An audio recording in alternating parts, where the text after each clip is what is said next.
Hello and welcome to another episode of the Playlist Podcast with me, Gemma Roots. As you all know, Jack's not here today. He's taking a few months off to focus on settling into his new job. So, Jack, if you're listening, which I know you are, hello. Hope you're doing okay and that you're settling into the new job okay. But today we are joined by another special guest. We have Tom Ellis with us, member of the project group Cactus Parachute. Hi, How are you? I'm good, thanks. How are you? I'm good. Thank you for coming on. No problem. It's good to be here.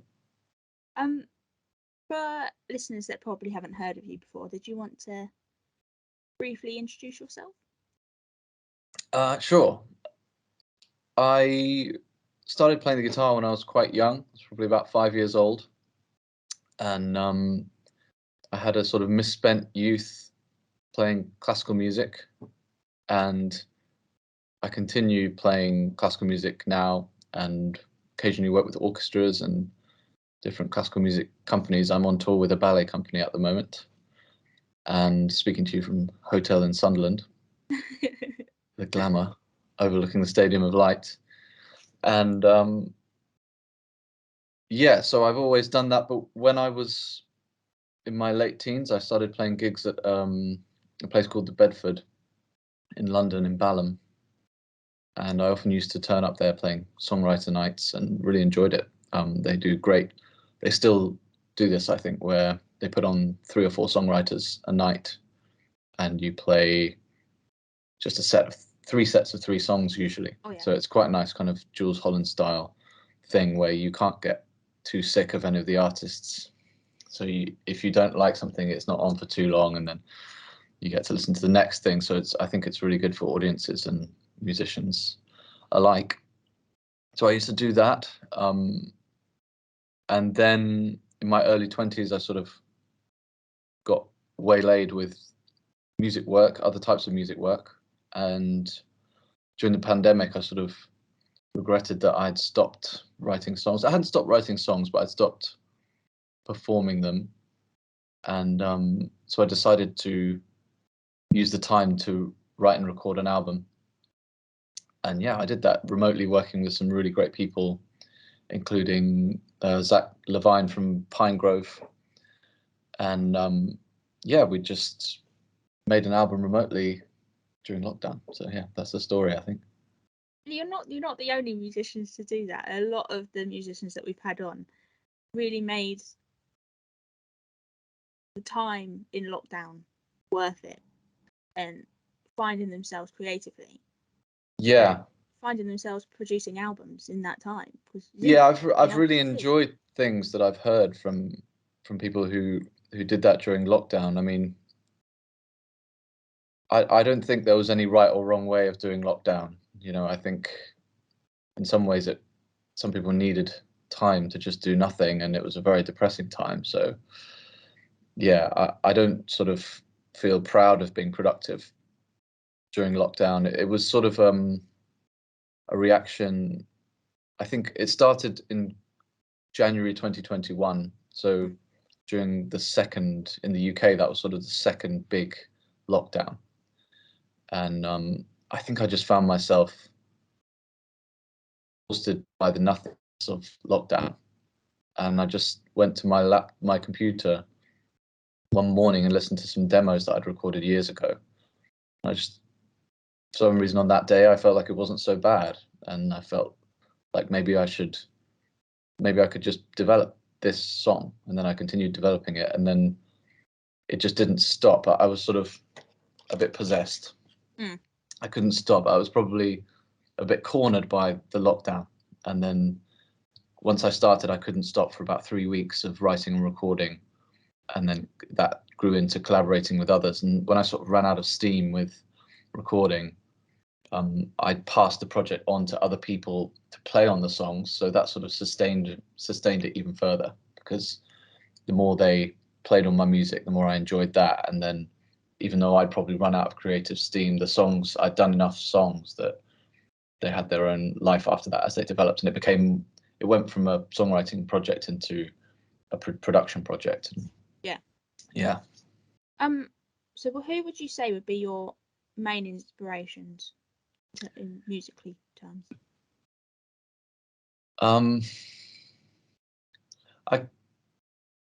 I listen to a lot of songwriters. I've always been really interested in songwriting. I think I care a lot about lyrics in songwriting, and I like things to sound not experimental, but maybe exploratory and kind of, yeah, maybe experimental, but not in the sense of noise, not noise music. I don't really listen to noise music, but I like things to be exploring. And so, yeah, I really, probably the most important band for me is Bright Eyes. I really like Bright Eyes. I think Conor Oberst is a really, really wonderful songwriter, and I don't really understand how he writes lyrics the way he does. I really love them, and I sort of aspire to understand what he does and be able to evoke some of it. But yeah, I mean, I was a big fan of Wilco.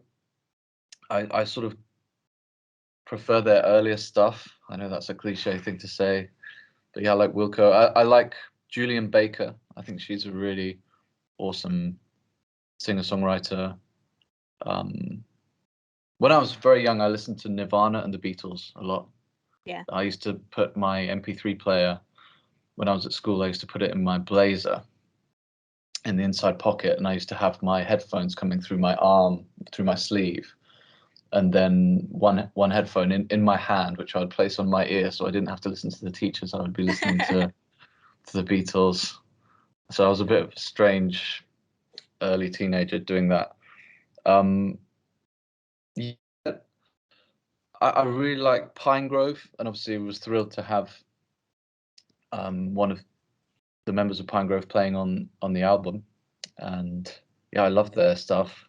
Justin Townsend, he's really important to me. He sadly died during the pandemic of a drug overdose, and that really affected me. I was really gutted, and I suppose that was, in a way, the back of my mind, that was inspiring me to do this, because I thought, he gave so much in his songwriting. He gave so much, and he can't do it anymore. Obviously, we don't have that anymore. So I sort of felt like, obviously, him being gone, that's a reasonable excuse to not write songs. But what's my excuse? Why haven't I contributed in the way he does? He gave everything to what he did, and I sort of felt that jolted me a bit into thinking, what's the possible reason not to do this? Maybe dying is a good excuse not to do it. But yeah. Sorry, that's a bit dark, but I really love him. I love his singing and his songwriting. And yeah, Modest Mouse, I like them. Death Cab for Cutie, I think you might be able to hear a bit of their influence on some of my music. But I hope not to be too transparent about who influences my music. I think if you try and sound like someone else, that's quite boring. And it's doomed as well, I think, because you always sound like a less good version of the person you try and sound like. Yeah. So I think you need to be looking for your own thing, and people might not pick up on it because it's new, and I think that's fine. I think that's good. I think if you keep honing your thing, then that's better than being able to, find a genre and just do it in a really safe way. I'm not really interested in that, and I'm not interested in hearing music like that. So, yeah, I have a lot of influences, but I try not to wear them too blatantly. Yeah. So you've just released your new album. Yeah. Safety Coffin, I believe. Mm. Like you said previously, saying that you like to experiment with music. When I was listening to it, I could really tell that none of the songs sounded the same. I really enjoyed listening to it. Thanks. I'm thrilled. So what was the writing process like behind it? Essentially, when I was in that lockdown state, I just revisited a few old songs, 2 or 3 old songs that I thought I could stand, and then I quickly realized that it wasn't interesting to me to rehash old songs. I wanted to develop as a songwriter and write new stuff and learn about it. So I was sort of writing through songwriting exercises, and I was reading books about songwriting at the time as well. I was reading a great book by Jeff Tweedy called How to Write One Song, which is really kind of inspirational, and it's sort of half about songwriting motivation and half about practicalities of writing songs.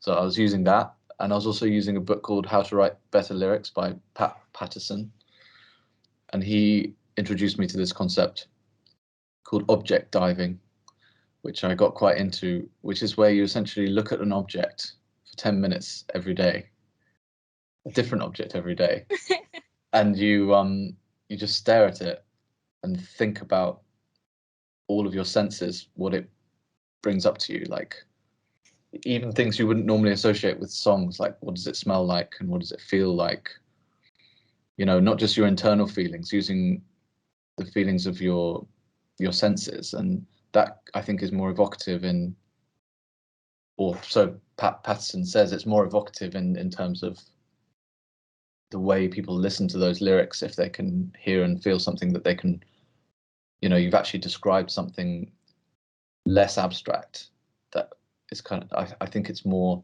relatable. I wasn't doing it to be relatable, like I was doing it because I find it an interesting songwriting exercise. But yeah, that's sort of the theory behind it.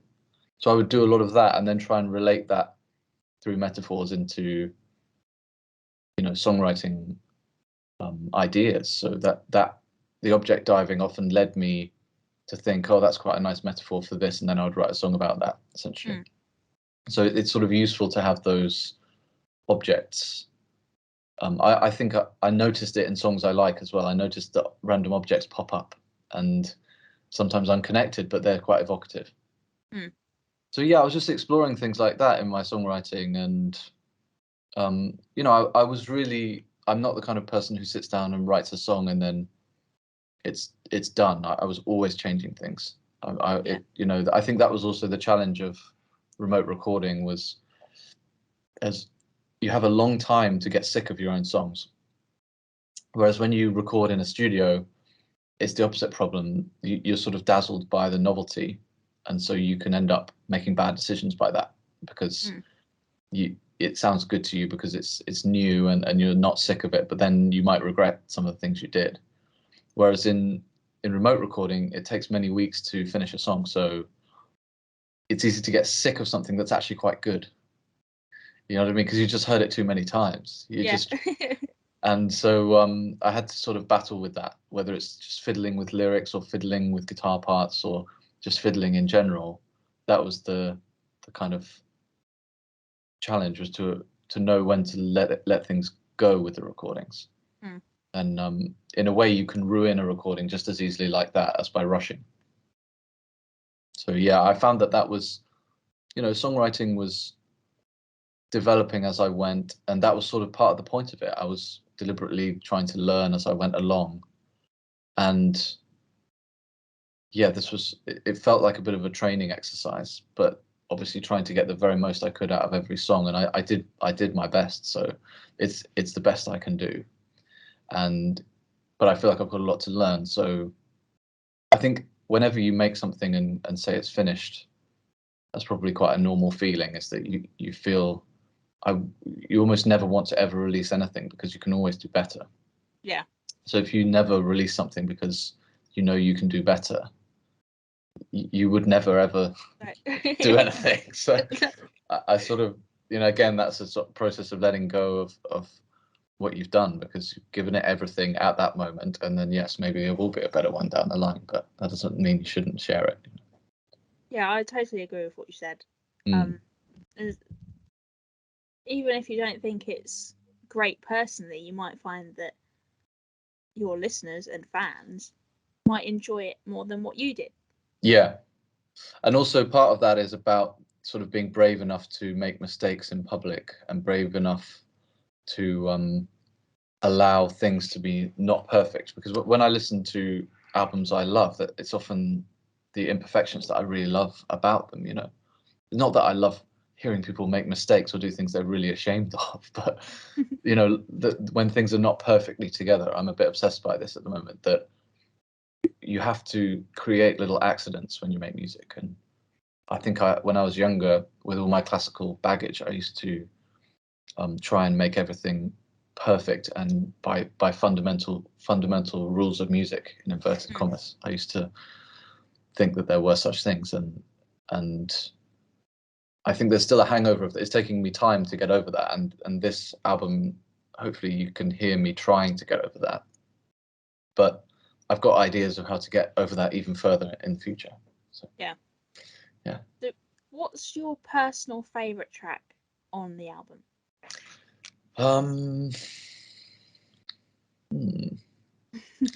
I think probably Fix It. Yeah. I think that song was the one where I think I first recorded it with my friends who played on the album. That was the first one we worked on together. And so whilst, you know, lessons had not been learnt that maybe had been on other songs, I just remember that feeling of hearing other people playing it and thinking that it was kind of working, and I was kind of elated by that. So I think that song is kind of special to me because I sort of realized when I was doing that, oh, this kind of works, and so I should keep doing it. So that means a lot to me, that one. Fix It. Yeah, I do like that one as well. But Cool. I have to say, I don't have a personal favourite because it's just a good album. Thanks. So you said previously that you're currently working with a ballet company. Yeah. I assume you work in the theatre industry. Yeah. What's it like being back doing that? It's really nice. I mean, I just had breakfast with one of my colleagues. It was love. It's so nice to just see these people again that you know worked with for years, and yeah, it's just great seeing people. It's great. It's quite exciting being on a stage. It almost feels like a guilty pleasure because you know, so many people being together. We've sort of been programmed to feel a bit guilty about that. Yeah, I mean, it's just as exciting now as it was before to me. I really enjoy it, and also I think now it's even better because people have been starved of live music and live theatre, and so when they see it now, when I experienced doing it, and when people, I think, when they're experiencing watching it, I think they're getting even more of a buzz from it than before because we've sort of had a healthy, maybe not a healthy break, actually, too much of a break, but you know, everybody's fresh, everybody's really wants it, nobody's sick of it, and yeah, there's not much cynicism, there's just a bit of an appreciation for being there, and so yeah, it's really good at the moment. Really nice. I had that same feeling. I went to a gig on Tuesday, the first one of the year, and I said to my friend when we were there, I appreciate now live music. Having not been to a live show for near enough 2 years. I didn't take it for, I took it for granted, and it made me enjoy it a lot more. When I was really young, I remember hearing at primary school the band at primary school, and I just thought it was the best thing ever, and it must have been awful. I just thought they were amazing, and I think that's a bit like that now for everybody. Everybody's like a primary school kid hearing a band for the first time. You get that kind of, when you go back to gigs, you get that rush, and even if it's rubbish, it feels great. Yeah. So what shows have you worked on in the theatre? I sort of started by doing something at the National Theatre. I did a thing called, I covered on a show called London Road, and that was quite exciting for me at the time. I was still at college, and yeah, then I did a couple of other things at the National Theatre, and then I haven't worked there for a while, but I work occasionally in the West End, and I cover for other guitarists. So that means I learn their shows sort of try and do it how they do it, and learn from them the way they do it. And I do Frozen and Back to the Future, and I used to do School of Rock and Prince of Egypt when they were on. I've heard a lot of good things about the Back to the Future musical. Yeah, I'm doing it on Sunday. It's really good. I think it's hard to tell when you're in the pit band because you can't see anything of the stage. So yeah, but I mean, people are definitely enjoying it. Yeah, and the music's fun. When they announced that they were going to be doing it at the West End, I was a bit unsure as to why do you want to make it into a musical. And then my boss at work said that he went and took his kids to go and see it, and he said it was probably one of the best musicals he's ever seen. Cool. He loved how they've managed to change it from a film to a musical. Yeah, I think they use quite a lot of the script. I think I haven't seen the film for so long, and I'd forgotten key elements of the plot that are quite disturbing actually. But yeah, it's I think it's good. I think there's just wonderful people doing the lead roles in all of these musicals. They're just great. They really amazes me how much energy they bring every night, all year. They just nail it. Yeah. Yeah. So you touring at the moment, are you planning on doing live shows to promote the new album alongside this? Yeah, we just did a live session, so we played a few songs live. Obviously, a slightly different band to slightly different personnel to who played on the album, and yeah, we played through a few songs and filmed them, and we're going to be putting them online and yeah, see what comes of that. So I think it sounds really good live, and it gets some of that character back that the remote recording inevitably loses. So yeah, I think we probably will play live a bit. It's quite high maintenance putting on gigs. But yeah, I think we will. We'll see. Where would be your dream venue to perform at?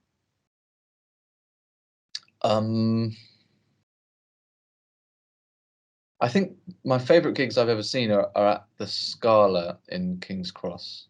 I saw Bright Eyes and Death Cab for Cutie there, and I was really lucky because they're quite small venues, so it's really great.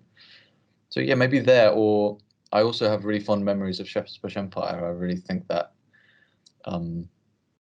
that place, I don't know, for me, I just associate that with great gigs. Everything I've seen there is really great. And yeah, I, in my sort of orchestral life, I've played in some big places, and I don't think that's as interesting as people think it is.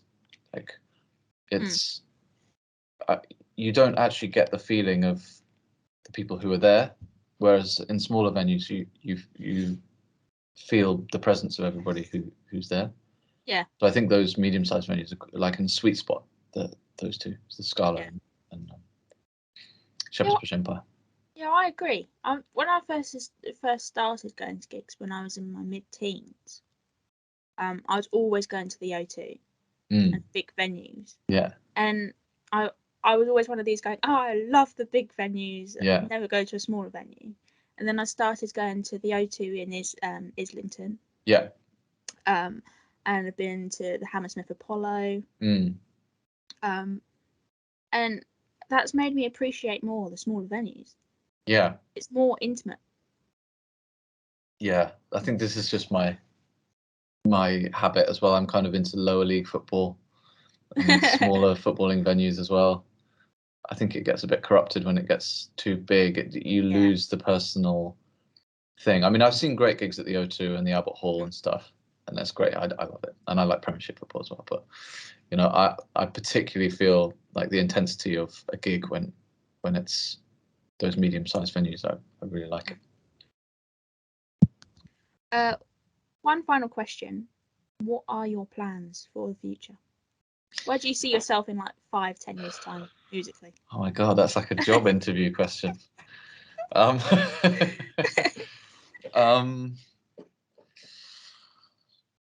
don't know, with this project, I think I see myself. The plan is, at the moment, I think the plan is to make songs in smaller chunks to adjust to reality of life after lockdowns. Yeah. Because lockdown, it was easier to persuade people to join in, and you know, people now we're all doing stuff, and my concern is just to keep it going and keep things alive, and also to do things in a non-remote way, so to get people in the same room and get that live feeling in recording. So I've had a lot of help from a wonderful producer and mixing engineer called John Prestige, and we were talking the other day about how great it would be to essentially follow the same process of making remote recordings, and then instead of using that as a final product, we will just learn the songs as a group like we did the other day and play them live in a recording environment, and essentially make records more traditionally. And then I think they will sound closer to how I hear them in my head. Yeah. Because the recording process is has a big impact on how things sound, I think, as much as the players and the feel of what things sound like in the room. So yeah, to just work through, I think in 5 years' time, hopefully we'll have worked through that process and then look back on having grown as a songwriter and recording artist and made some stuff that I'm really proud of. That's what I'd like to do. Yeah. Nice plan. Yeah. So you can catch Tom's new album by Cactus Parachute, Safety Coffin, out now. Where can we listen to it? It should be everywhere. You can listen to it on all the devil's streaming sites like Spotify, but you can also, we'd prefer if you found it on Bandcamp, and I think you get 3 free streams of it on Bandcamp, and then if you like it, you can download it, so and pay to download it, so it's not a bad deal, and it's good for us. Yes. I've also got the artwork is really stunning, by Sophie Lewison, and we're selling a limited run of prints of the artwork, which I'm really would love people to check out. And yeah, maybe that's a good, it's not Christmas yet, it's nowhere near, but you know, early Christmas present. Yes, early Christmas present or someone's birthday. Quite early, yeah. Cool. Well, thank you for coming on, Tom. Thanks for having me. And for all of our listeners out there, thank you for listening, and we'll see you on the next episode. Thank you. Bye.